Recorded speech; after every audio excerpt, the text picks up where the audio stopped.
오늘 말씀 영어 따라합니다. 인생을 지배하는 하나님의 자녀. 인생을 지배하는 하나님의 자녀라는 제목으로 함께 말씀의 은혜를 나누겠습니다. 이렇게 보면 인생을 살아가는 방법은 두 가지가 있는 것 같아요. 지배자로 살 것인가, 지배당하고 살 것인가. Be a ruler, 지배자가 될 것인가, be ruled, 지배당하고 살 것인가. 여러분, 하나님의 자녀가 누굽니까? 또한 하나님께서 당신의 자녀들을 향한 명령은 무엇일까요? 저는 이렇게 소개하고 싶습니다. 하나님의 자녀는 이 땅의 환경과 조건에 얽매이고 지배당하는 인생이 아니라 모든 환경을 극복하고 지배하는 인생이다. 여러분, 이렇게 살아가야 될 줄로 믿습니다. 그래서 하나님의 자녀는 이 땅에 지배당하고 사는 것이 아니에요. 이 땅을 지배하며 극복하며 승리하며 사는 것이 바로 하나님의 자녀의 모습이라는 거예요. 약 20년 전에 한국어로 번역된 책 가운데요, 출간은 1962년도 한참 됐죠, 그죠? 흥미로운 책이 있었는데요, 빅터 고어칠이라는 분이, 두 부부가 함께 공저한 책입니다. 세계적 인물은 어떻게 키워지는가? 세계적 인물은 어떻게 키워지는가? 한 10가지로 분석을 쭉 했습니다. 근데 이 두 부부가 훌륭한 위인들 700명을 조사를 합니다. 근데 놀란 건 뭔 줄 아세요? 통계적으로 그 중에 700여 명 가운데 500명 정도가 어떤 이는 가정이 가난하고요, 또 어떤 사람은 결손 가정이고요, 또 어떤 사람은 부모의 학대가 있었고, 또 부모가 알코올 중독자였고요, 질병에 걸린 부모도 있었고, 한마디로 전혀 좋지 못한 환경에서 자란 사람들이 훌륭한 위인이 되었다. 700명 가운데 500명이라는 거예요. 저는 이 통계를 보면서 참 위로가 되더라고요. 왜냐하면 좋지 않은 환경에서 안 되는 것만은 아니더라는 거예요. 될 수 있다는 겁니다. 그래서 환경을 뛰어넘는 위인들, 또 그분들을 살펴볼 때 좋은 가정에서 위인이 태어난 것은 15%밖에 안 된다는 거예요. 나머지 85%, 대다수는 다 불우한 환경, 어려운 환경을 극복하고 그것을 지배하고 승리를 해서 이 땅에서 업적을 남겼던 그 인물들이 바로 85%가 된다는 겁니다. 저는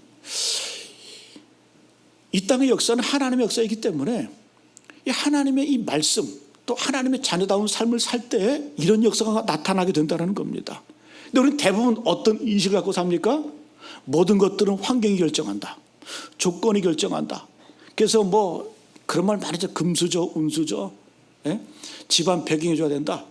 여러분, 환경 결정론자, 이거 분명히 잘못된 거, 통계도 그게 나와 있질 않아요. 아무 근거가 없는 겁니다. 그래서 우리는 되도록이면 어떻게 합니까? 자녀들을 좋은 환경에서 좋은 조건에서 기르기를 원하죠, 그죠? 그러면 그냥 평범한 사람으로 산다라는 거예요.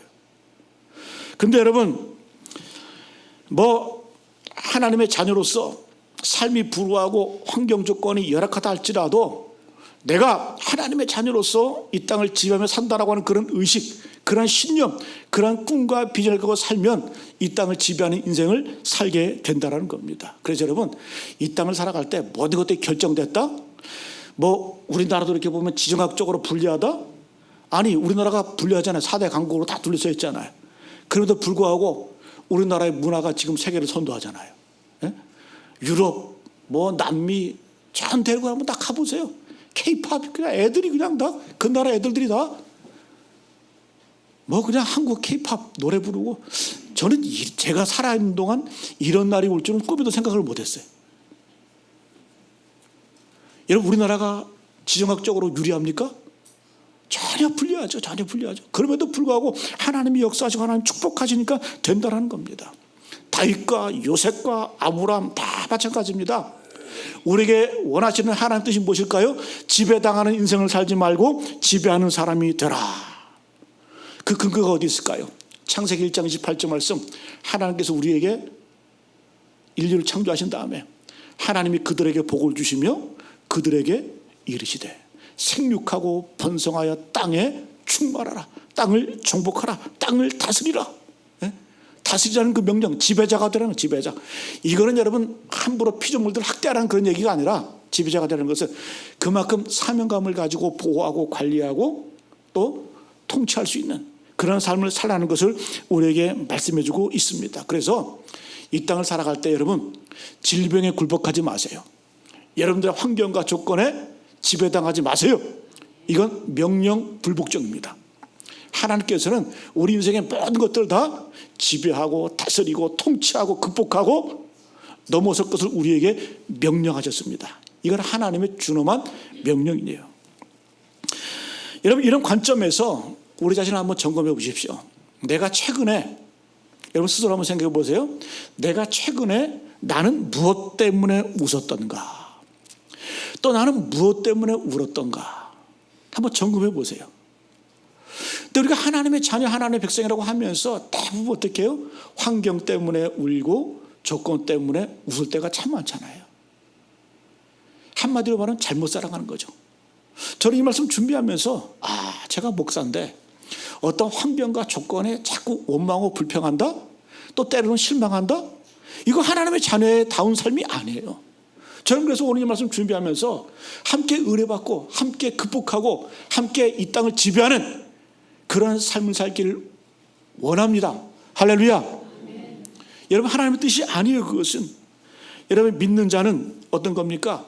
환경적인 조건과 상관없이 하나님의 자녀다운 모습은 그것을 극복하고 지배하고 통치하는 그러한 삶을 사는 것입니다.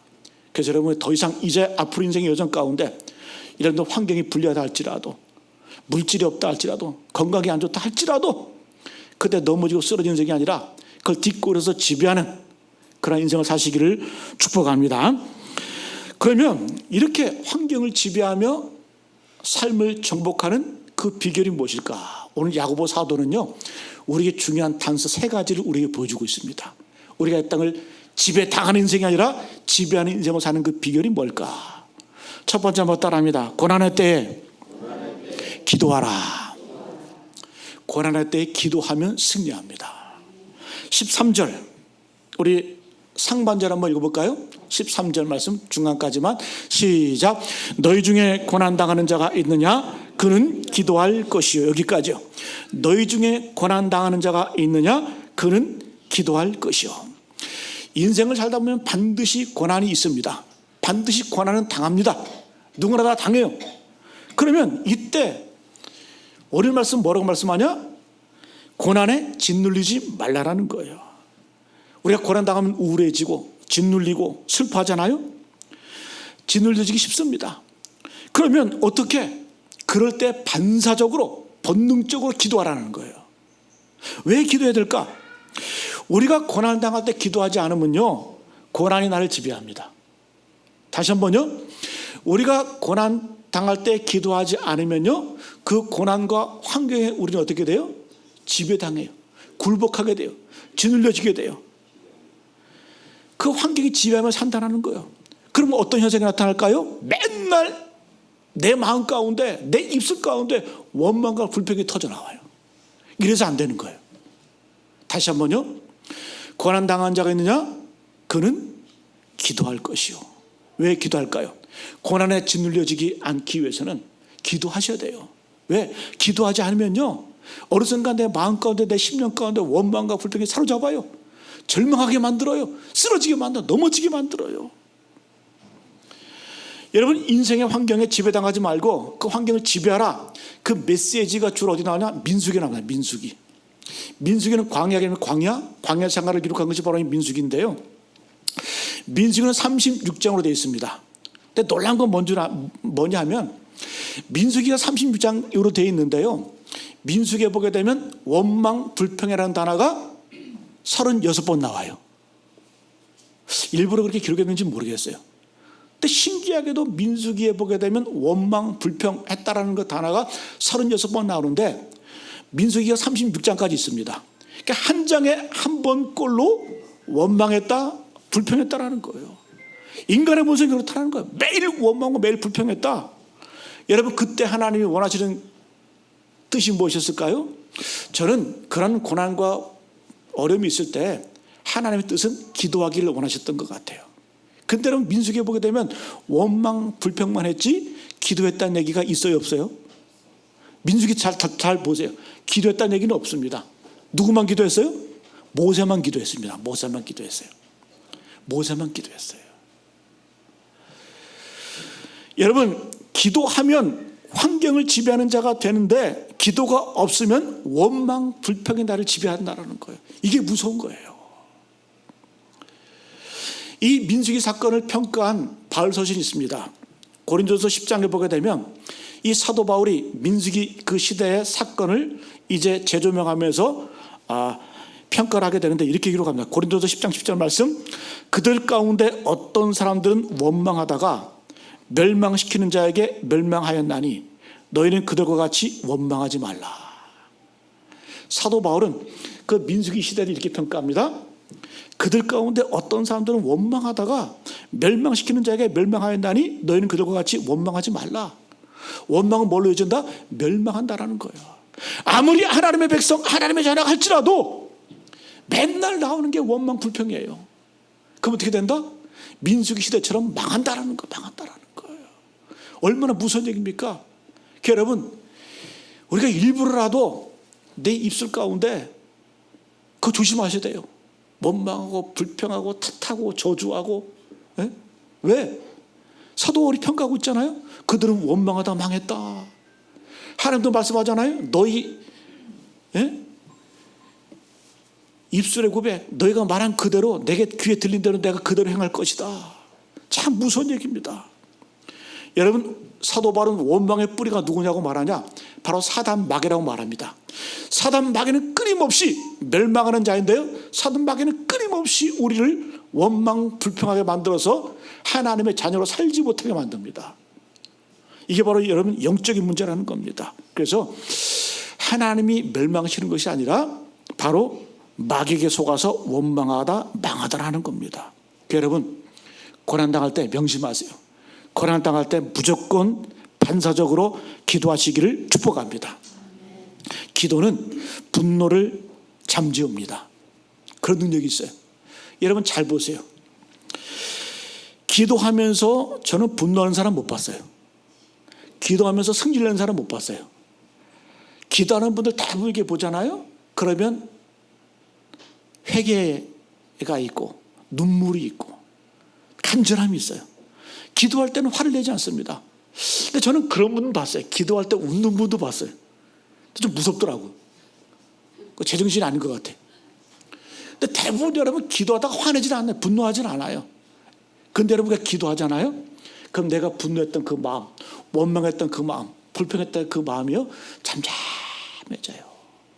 그래서 내 언어가 바뀌는 거예요. 내 마음이 바뀌는 거예요.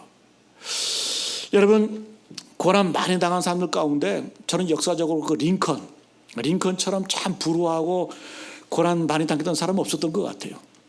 이 링컨 대통령이 어렸을 때 참 찢어지게 가난했어요. 그죠?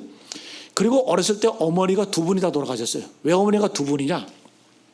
낳아준 어머니 일찍 돌아가셨고요. 근데 새 어머니 계모가 참 좋았던 분이었던 것 같아요. 근데 그 어머니도 안타깝게 참 일찍 돌아가셨어요. 어렸을 적에. 근데 그 계모가 돌아가시기 직전에 링컨에 그런 얘기를 했어요. 성경책을 하나 건네주면서 그때마다 책이 있기 때문에 나는 죽는다. 내가 죽어도 이 성경책을 네 어머니 삼아라. 어머니 삼아서 이 말씀의 교훈을 다 듣고 지켜 행하라. 그 유언을 남기고 이 링컨에게 성경책을 주고 세상을 떠났습니다. 얼마나 불우합니까? 또 그가 정치할 때 정치적으로 얼마나 정적이 많은지 몰라요. 선거에도 몇 번 떨어지고 좌절하고 넘어지고. 근데 여러분, 우리가 링컨 하면 떠오르는 책이 있잖아요. 백악관을 기도실로 만든 사람. 책 제목 자체가 그래요. 링컨의 일대기를 기록한 책 가운데 백악관을 기도실로 만든 사람. 이 링컨은 모든 고난과 역경을 원망과 불평으로 쥐어짜서 그런 삶으로 펴는 것이 아니라 어떻게 해요? 그거를 기도로 고난 가운데 기도로 승리했다는 겁니다. 오늘 말씀 그대로 너희 중에 고난한 자가 있느냐? 그들은 기도할 것이요. 여러분, 기도로 승리하시기를 축복합니다. 여러분, 다윗의 언어가 뭐라 그랬어요? 항상 우리가 사무엘 상하 역대상 우리가 읽어보게 되면 다윗의 언어는 항상 여호와께 묻자와 이르되, 여호와께 이르되, 여호와께 간구하여 이르되, 여호와께 나와 앉아 이르되. 그 다윗의 그 언어는 자체가 뭐다? 하나님께 기도하고 묻고 질문하고 응답받고. 그 다윗은 기도하는 사람이었다는 거예요. 다윗처럼 모든 역경과 고난과 아픔 가운데서도 그는 어떻게 극복했다? 고난 당할 때마다 그는 반사적으로 기도하고, 인생의 문제가 있을 때마다 그는 본능적으로 기도했다는 거예요. 여러분, 기도하셔야 돼요, 말아야 돼요? 기도 안 하시면요 반드시 그래요. 중간지대 없어요. 영적인 중간지대 없어요. 내가 기도 안 하잖아요, 그럼 환경이 짓눌려져요. 환경이 지배당해요. 맨날 원망 나오고 불평 나오고 한숨 나오고 그래요. 근데 기도하면요 감사가 터져나와요. 찬송이 터져나와요. 승리할 수 있어요. 인생을 지배하는 그러한 인생을 살아갈 수 있다는 거예요. 사도 바울도 빌립보 감옥에서 한밤중에 기도하고 찬송했더니 죄수들이 듣더라. 한밤중에, 형통할 때가 아니에요. 이 한밤이 상징하는 것은 고난의 때입니다. 진노했을 때입니다. 힘들 때입니다. 그때 뭘 했다? 기도하고 찬송했더니 옥문이 열리고 모든 매인 것들이 풀어지더라. 삶에 여러분 매인 것들을 푸는 열쇠가 뭐라고요? 기도라는 거예요. 기도라는 거예요. 근데 여러분, 기도는 쉽지 않아요. 어느 수도원 가보니까 그런 표제가 있더라고요. 기도는 노동이다. 밤새도록 놀라 그러면 놀 수 있는데 밤새도록 기도하라 그러면 그거 쉽지 않아요. 그죠? 왜? 기도는 우리의 본성을 거스르는 거기 때문에. 그러나 기도하셔야 되는 거예요. 기도해야 여러분 기적이 나타나고 삶의 변화가 나타나고 능력이 나타나게 되는 줄로 믿습니다. 여러분, 성경의 인물들은 다 그래요. 다 그래요. 고난 중에 기도한 사람들이에요. 기도했기 때문에 그들이 인생을 지배당하는 인생이 아니라 지배하는 인생이 된 줄로 믿습니다. 두 번째 한번 따라합니다. 즐거울 때 찬송하라. 지배자로 사는 그 인생의 별 첫 번째는 고난 중에 기도하는 겁니다. 두 번째는 즐거울 때는 찬송하는 거예요. 이 찬송을 다른 말로 말하면 감사하는 겁니다. 즐거울 때 찬송하고 즐거울 때 감사하라. 우리 13절 하반절 같이 한번 읽습니다. 13절 전체 한번 읽어볼까요? 시작. 너희 중에 고난을 당하는 자가 있느냐? 그는 기도할 것이요. 즐거워하는 자가 있느냐? 그는 찬송할지니라. 할렐루야. 즐거운 일이 생기면 어떡하라? 찬송하라는 거예요. 근데 여러분, 이상한 건 뭔 줄 아세요? 고난 중에 원망하고 고난 중에 불평하는 사람은 뭔가 잘 되고 뭔가 즐거운 일이 생기면 찬송이 나올 것 같죠? 안 그래요. 고난 중에 기도하는 사람이 즐거울 때에도 찬송하는 거예요. 반대로 말하면 즐거울 때, 형통할 때 찬송하는 사람이 고난 중에 기도할 수 있는 거예요. 요거는 따로 떨어질 문제가, 엇박자가 아니에요. 함께 같이 가야 됩니다. 여러분, 그래서 이 어려운 환경을 지배하지 못하는 사람은 좋은 환경도 지배하지 못한다는 거예요. 내가 고난이 있을 때, 어려움이 있을 때 그 환경을 기도로 지배하지 못하는 사람은 즐거울 때, 형통할 때가 올 때 하나님께 감사하지 못한다는 거예요. 찬송하지 못한다는 거예요. 이건 여러분 함께 가는 겁니다. 그래서 여러분, 우리가 이 땅을 살아갈 때 둘 중에 아무거나 먼저 하나 잘하면 되는 거예요. 잘하면 되는 거예요. 우리 여러분 인생을 살아갈 때 어떤 분은 고난이 먼저 올 때가 있고요, 어떤 사람은 즐거운 일이 먼저 올 때가 있거든요. 그러면 그 둘 중에 뭔가 하나가 먼저 올 때 하나 먼저 잘하시면 되는 거예요. 그래서 고난 당할 때 기도하시면요, 내가 즐거울 때, 형통할 때에도 찬송할 수 있는 겁니다. 또 반대로 내가 인생에 형통이 있어요, 즐거움이 있어요, 그럴 때는 찬송해 보세요. 감사해 보세요. 그럼 어떻게? 그런 분들은 고난당 중에도 기도할 수 있다는 겁니다. 할렐루야. 여러분, 순수에 얽매이지 마시고, 그래서 자꾸 이런 얘기하지 마세요. 이거 내가 좋은 일 있으면, 즐거운 일 있으면 나는 찬송할 거야, 감사할 거야, 그런 얘기하지 마시고, 여러분 고난 중에 기도하시고 찬송 중에 하나님께 감사하고 즐거울 때 하나님을 찬송하면 하나님께서 이 땅을 지배하는 인생을 살게 하시는 줄로 믿습니다. 여러분, 민수기의 그 광야 훈련, 그 훈련이 뭘까요? 고난당할 때 기도하는 거예요. 즐거울 때 찬송하는 거예요. 그 훈련밖에 없어요. 우리 신앙생활도 마찬가지입니다. 여러분, 신앙생활 복잡하게 생각하지 마세요. 우리 신앙생활이 뭐냐? 한마디로 정의하면 우리는 고난당할 때 기도를 훈련하는 거예요. 기도를 본능적으로 반사적으로 기도하는 거예요. 또 형통할 때 즐거울 때 어떻게 하라? 하나님께 감사하고 하나님을 찬송하는 거. 이거면 다 되는 거예요. 신앙생활이 뭐가 있겠습니까? 이거죠. 민수기에 보게 되면 광야잖아요. 불평할 일이 참 많았겠죠. 그죠? 원망할 일이 많았겠죠. 그러나 반대로 좋은 일도 참 많았어요. 하나님의 역사 가운데 반석에서 물이 나실 때가 때 있고, 홍해바다가 갈라지는 역사도 나타나고요, 전쟁에서 승리하기도 하시고, 뱀에 물렸을 때 노뱀을 쳐다보고 살아갈 때가 있었고요, 메추라기가 떨어질 때도 있었고, 만나가 얼마나 감사할 일이 많습니까? 얼마나 즐거운 일이 많습니까? 근데 그때 이 이스라엘 백성들이 했던 일이 뭘까요? 사도 바울이 또 평가합니다. 고린도서 10장 7절 말씀 잘 들어보세요. 그들 가운데 어떤 사람들과 같이 너희는 우상 숭배하는 자가 되지 말라. 기록된 바 백성이 앉아서 먹고 마시며 일어나서 뛰논다 함과 같으니라. 그들 중에 어떤 사람들이 음행하다가 하루에 2만 3천 명이 죽었나니 우리는 그들과 같이 음행하지 말자. 여러분, 고난 중에 기도 안 하는 이스라엘 백성들이 즐거운 일이 있을 때 하나님을 찬송했다? 그렇지 않아요. 우상 숭배했다라는 거예요. 음행했다라는 거예요.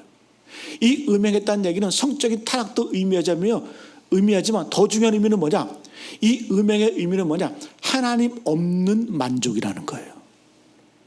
하나님 없는 만족. 내 인생에 풍요가 있어요. 즐거움이 있어요. 형통함이 있어요. 근데 그것에 하나님이 없다? 그거 썩는 거예요. 우상 숭배하는 거예요. 망하는 거라는 거예요. 그래서 우리는 즐거운 일이 있을 때, 형통할 때 어떻게? 찬송하라는 이유는 뭐냐? 하나님을 기억하고 하나님께 영광 돌릴 때에 우리 인생은 지배받는 인생이 아니라, 이 땅의 물질에, 이 땅의 환경에 지배받는 인생이 아니라 지배하는 인생이 되는 줄로 믿습니다. 여러분, 요한계시록에 보게 되면요, 바벨론, 세상을 상징하는 바벨론의 특징이 두 가지입니다. 음행과 사치.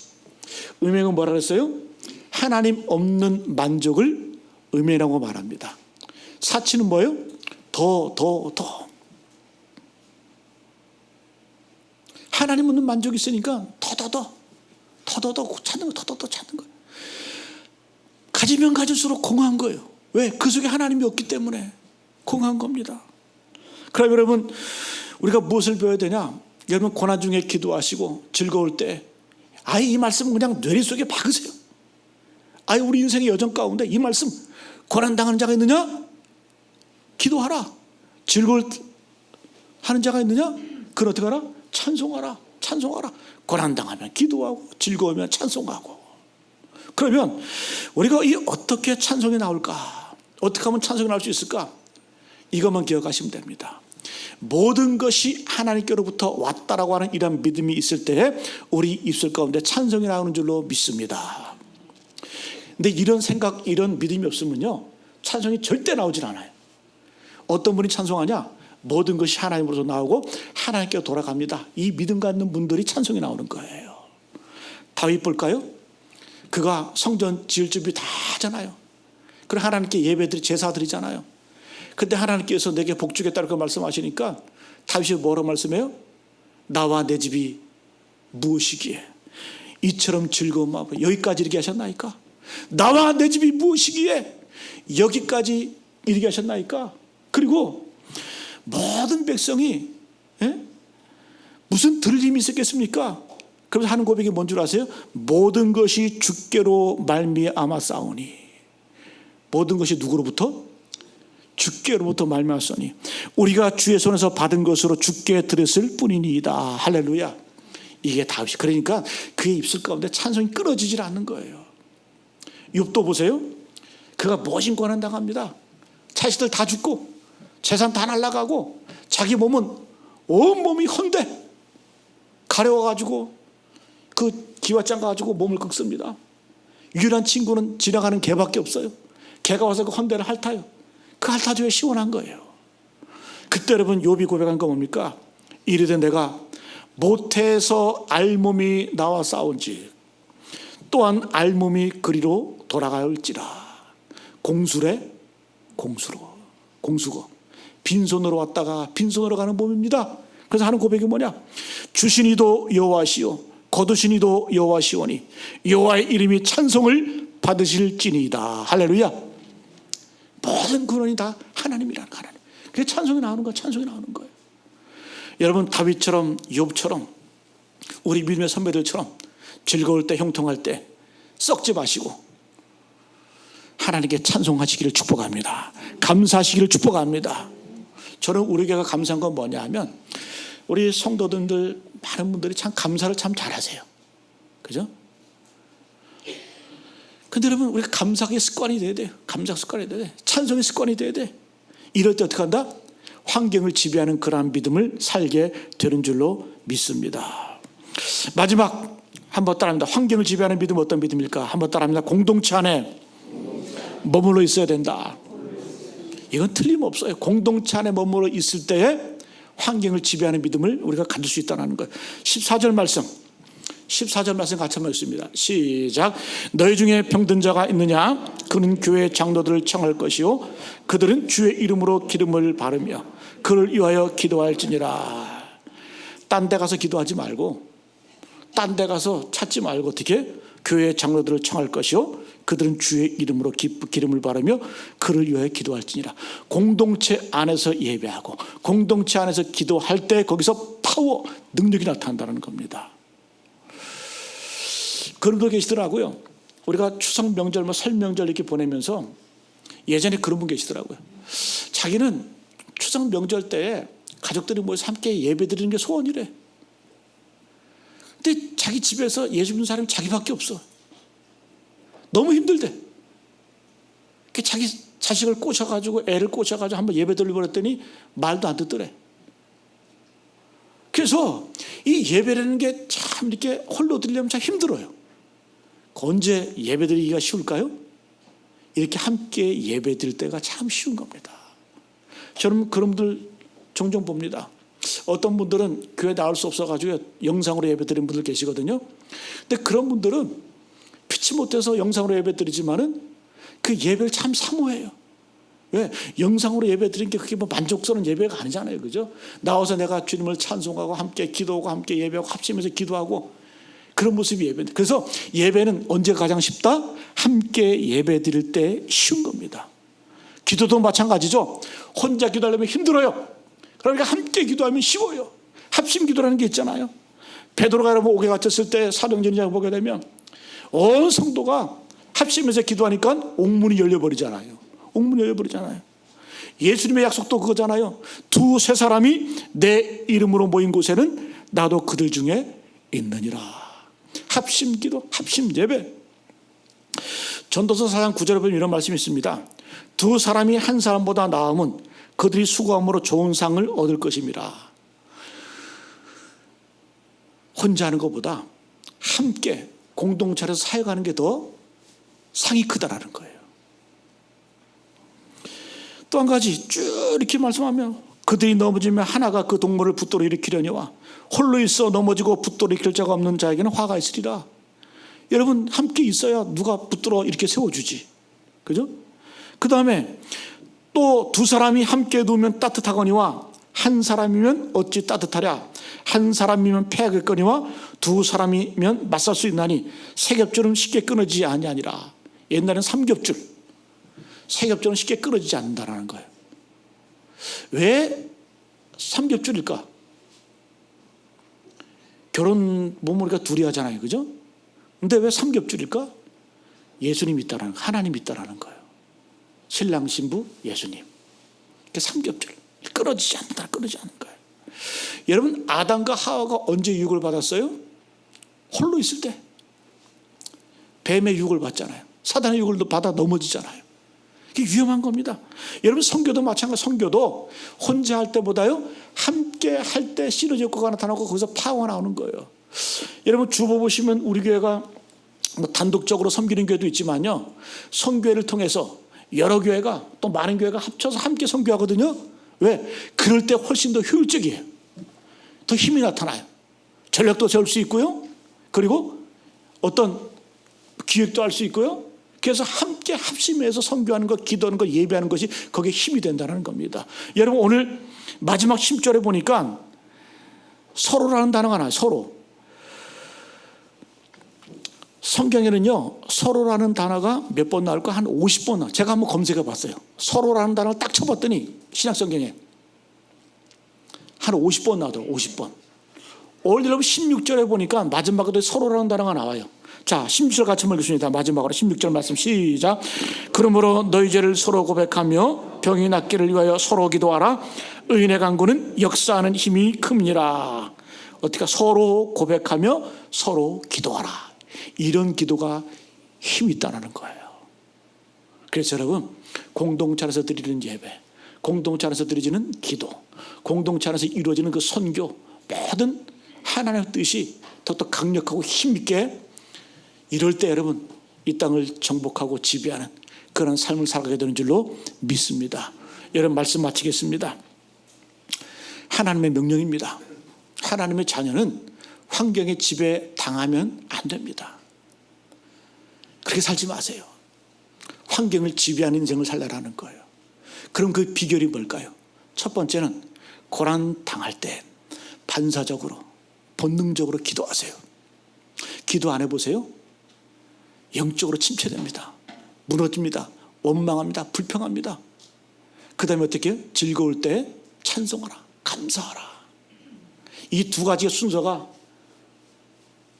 엇박자가 올 때 그럴 때 어떻게 하나 먼저 잘하시면 승리할 수 있다. 무너지지 않는다는 거예요. 그 다음에 여러분 공동체 안에 공동체의 능력을 믿고 신뢰하고 공동체에서 기도하고 예배하시고 선교하시고 주의 뜻을 이루어가실 때 우리가 이 땅을 지배당하는 연약한 인생이 아니라 지배하는 하나님의 자녀의 삶을 살아갈 수 있는 줄로 믿습니다.